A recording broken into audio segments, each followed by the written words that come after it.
예수님은 이 시대의 악한 모습에 대해서 두 가지로 본문에 말씀을 하고 계십니다. 첫 번째는 38절에서 42절로 표적을 구하는 마음입니다. 그리고 두 번째 묘사는 43절에서 45절로 더러운 귀신의 처소입니다.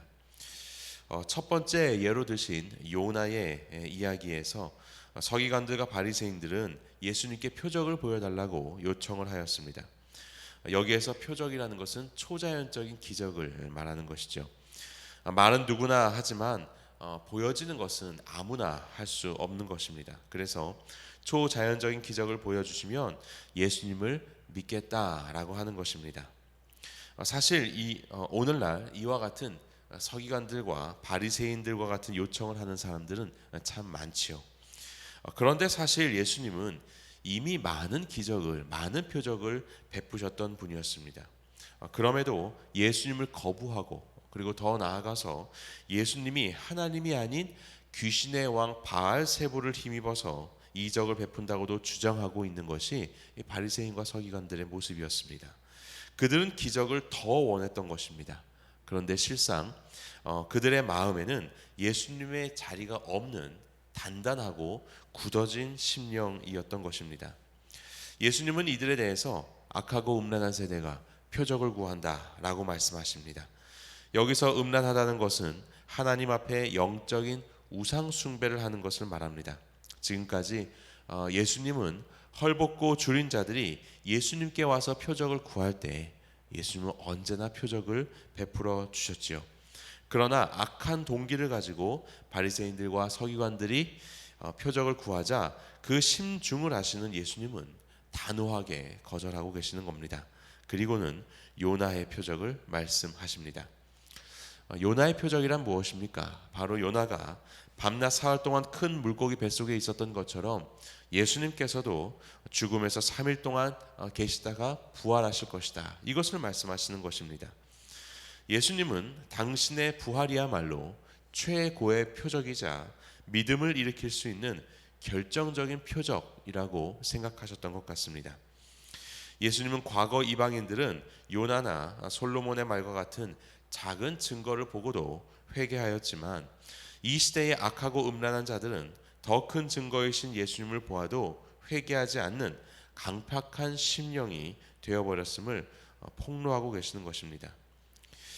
두 번째는 더러운 귀신의 예입니다. 어느 사람에게 귀신이 나갔다가 들어왔습니다. 그런데 오히려 귀신이 거하기가 더 좋은 처소가 되어 있었습니다. 이에 더 악한 귀신 7을 데리고 들어갔습니다. 여기서 7이라는 것은 충만을 뜻합니다. 그러니까 강하고 많은 귀신이 들어갔다 이런 의미입니다. 이렇게 되어서 그 사람의 나중 형편이 처음 형편보다 더 심하게 되었습니다.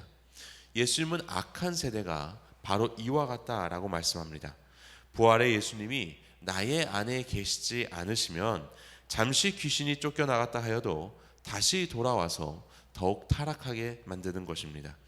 바리새인과 서기관은 새로운 표적을 구했지만 예수님은 믿음에 관하여 말씀하고 계시는 겁니다. 표적 자체만으로는 충분하지 않습니다. 부활의 표적을 행하신 예수님을 믿어서 영접할 때 비로소 우리의 죄가 씻어지고 예수님이 우리 안에 거하심으로 귀신의 지배를 받지 않게 되는 것입니다. 본문에서 알 수 있는 예수님은 어떤 분이신가요? 믿음을 통해 우리 안에 들어오시는 통치자이십니다. 믿음을 통해 우리 안에 들어오시는 통치자이십니다. 오늘날도 이와 같이 초자연적인 기적을 보면 믿겠다라고 생각하는 사람들이 많습니다. 어느 정도 믿음에 도움이 될 수 있을 것입니다. 그렇지만 절대적인 것은 아닙니다. 저의 경우에도 그랬습니다. 제가 신비한 일들을 경험하고 체험했던 것은 저의 믿음을 강화하고 믿음을 성장시키는 데 도움은 주었지만 믿음 자체가 생겨난 것은 기적 때문이 아니라 말씀 때문이었습니다. 믿음은 기적에서 오는 것이 아닙니다. 믿음은 하나님으로부터 오는 것입니다. 믿음은 하나님의 선물이고 성령 하나님의 역사입니다. 예수님의 오심과 나의 죄를 위해서 대속의 죽으심을 죽으신 것, 그리고 3일 만에 부활하셨고 나의 주인이 되기 위해서 나의 마음 문을 두드리고 계시는 것. 누구든지 예수님을 영접하고 나의 구원자와 주인으로 주님을 고백할 때 나의 모든 죄가 사해지고 영생을 얻어 영원한 하나님 나라의 백성이 되는 것.